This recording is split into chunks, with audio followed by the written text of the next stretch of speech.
समाज में हमने जहां एक तरफ देखा कि ज्यादातर जो जितने भी शोषण हो रहे, जितनी भी घटनाएं होती, जितने भी क्राइम होते, ज्यादातर वो आदमी और कोई लड़का युवक ही करता है। लेकिन हम आज आपके लिए ऐसी घटनाएं लाए हैं जो ये सबसे बिल्कुल पलट और उलट देगी, और इससे समाज में भी बहुत महिलाओं पर बहुत बुरा असर पड़ेगा। क्योंकि महिलाओं को तो भारत में देवी, सावित्री और राधा बहुत सारी नाम से पुकारा जाता है। तो ऐसी ही जो कहानी लेकर आए हैं वो जो महिला होती है, साथ ही अपना जो जीवन खराब करती है, साथ में एक छोटे से मासूम बच्चे का भी जीवन खराब कर देती है।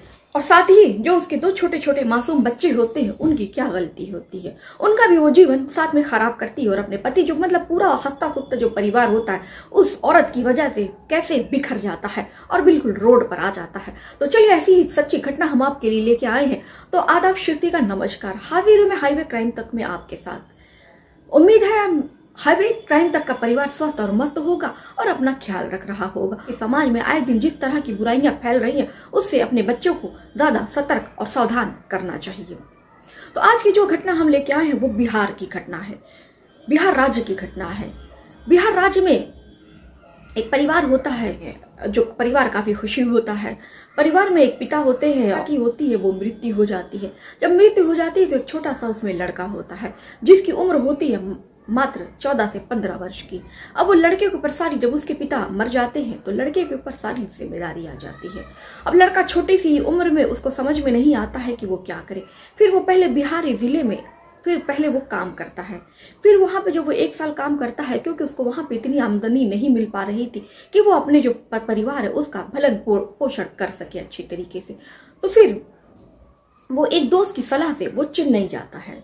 चेन्नई जाता है और चेन्नई में एक कारखाने में काम करता है। कमरा लेकर रहता है और कारखाने में काम करता है, और फिर कारखाने में काम करके फिर अपने कमरे में आके सो जाता है। उसी कारखाने में एक महिला भी काम कर रही होती है। वो उस छोटे बच्चे को देखकर अपने पास बुलाती है और उससे पूछती है कि बेटा तुम्हारा क्या नाम है। वो बच्चा उसके पास जाता है और बताता है कि उसका नाम किशन है।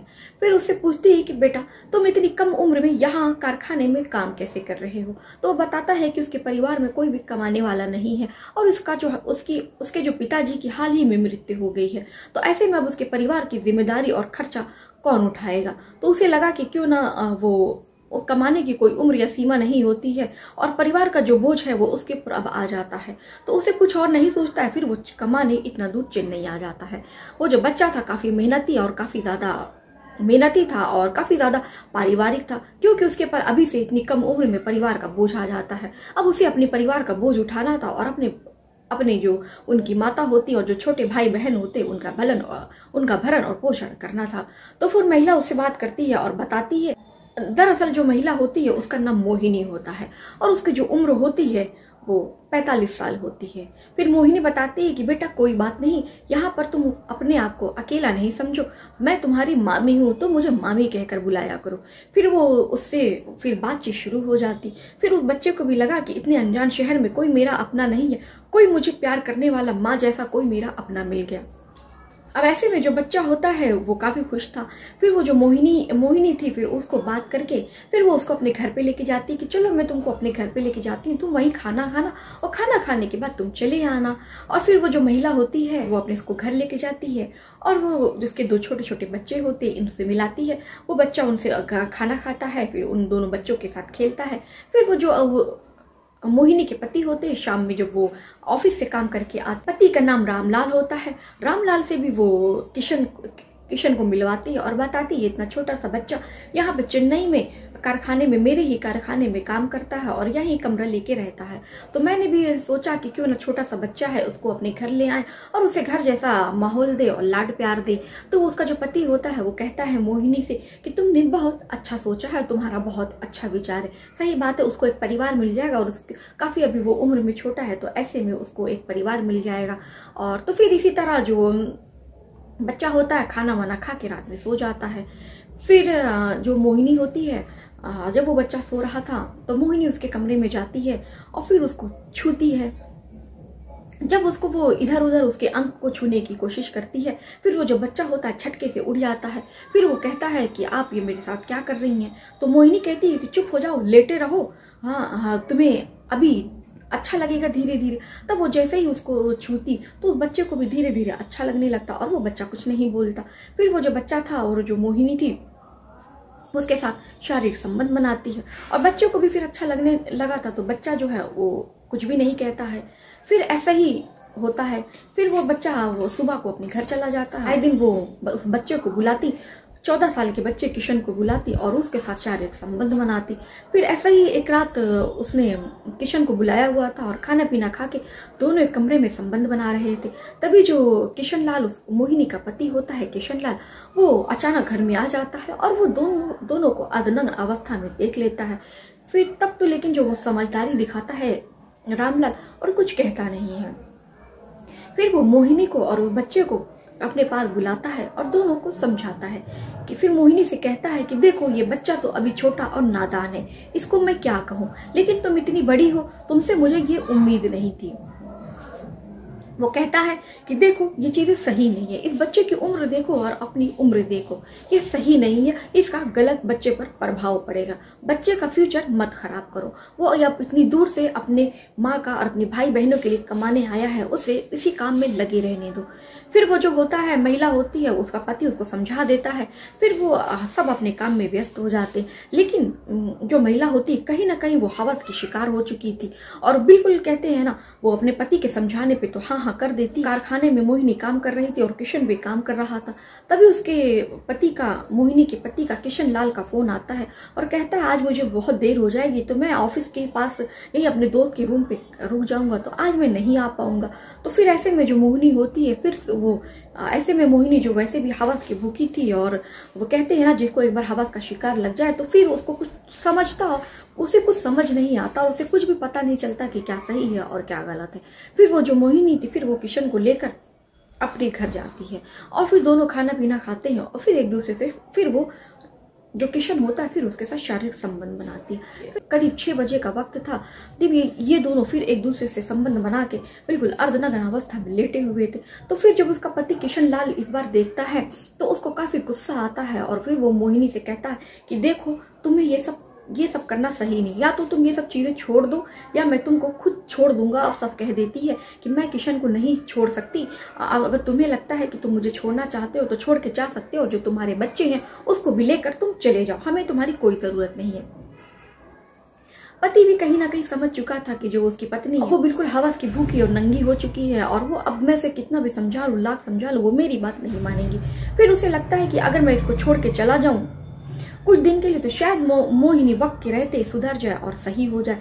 लेकिन मोहिनी कहते हैं ना जिसके ऊपर भूत सवार हो जाए फिर उसे कुछ नहीं पूछता और कुछ नहीं दिखता है। किशन और जो मोहिनी होते दोनों साथ ही रहने लगते और फिर दोनों एक दूसरे संबंध बनाते। फिर ऐसा ही करीब साल बीत जाता है।